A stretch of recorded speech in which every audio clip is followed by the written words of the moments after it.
have such a responsibility with regard to world issues of militarization, armaments, and world peace as well.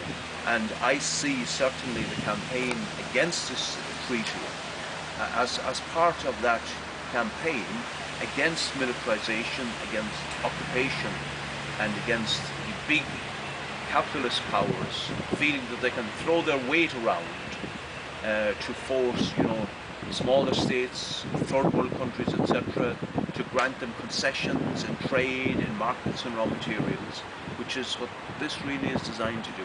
Well, that raises a very interesting question about the consequences of a no vote, because you've spelled out what you feel the no campaign is about in terms of the resistance to this development of this sort of superpower. But the campaign has ranged across the political spectrum.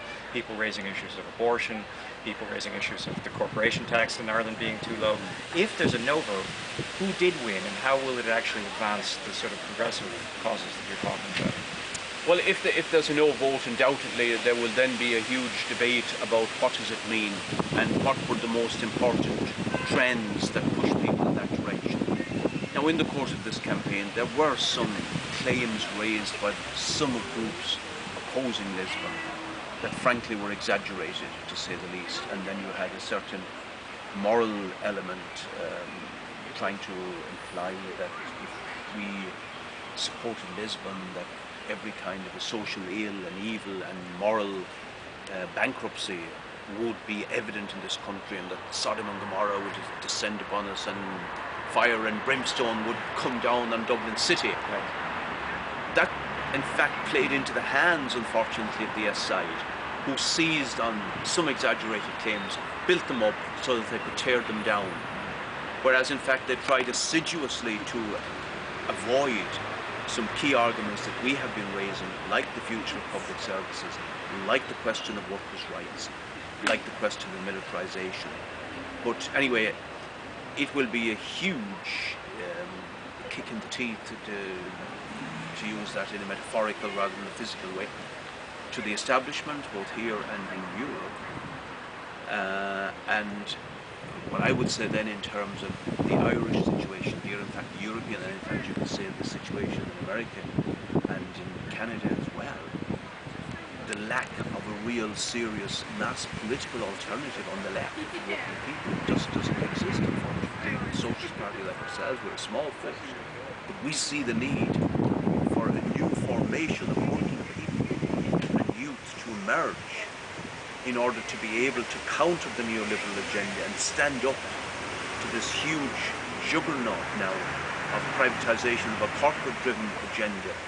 And what I would say is, if no were successful, we would say that's a great step forward, but let's now begin to build concretely a real alternative on the left to this huge neoliberal juggernaut that has been pushing policy relentlessly in the interests of the corporations for the last several years now.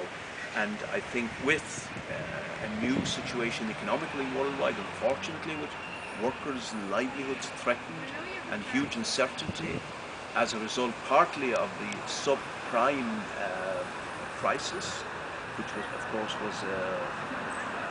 an obscene greed fest really that by the banks and the financial institutions in the United States and worldwide, and then partly as a result of the laws and the cycles of capitalism itself, we do see much more uncertainty for working people, which will force them to, re-question, if you like, many of the assumptions that, say, in Ireland over 10 years of economic growth have kind of been accepted here, and people will be more open to new ideas, and therefore I think there will be the possibility of taking new political steps forward for a new formation and new movements on the left, and to build a very strong force who will be capable of standing up. Because really, frankly, for far too long now in Europe, the elites, the political elites and the economic elite, the corporate agenda, etc., has had its own way for far too long.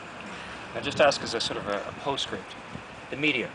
How have the media played this? We have public service media in this state that is supposed to, by law, respect both sides of the debate equally. It's a little confusing because the two sides in this debate are actually probably several sides.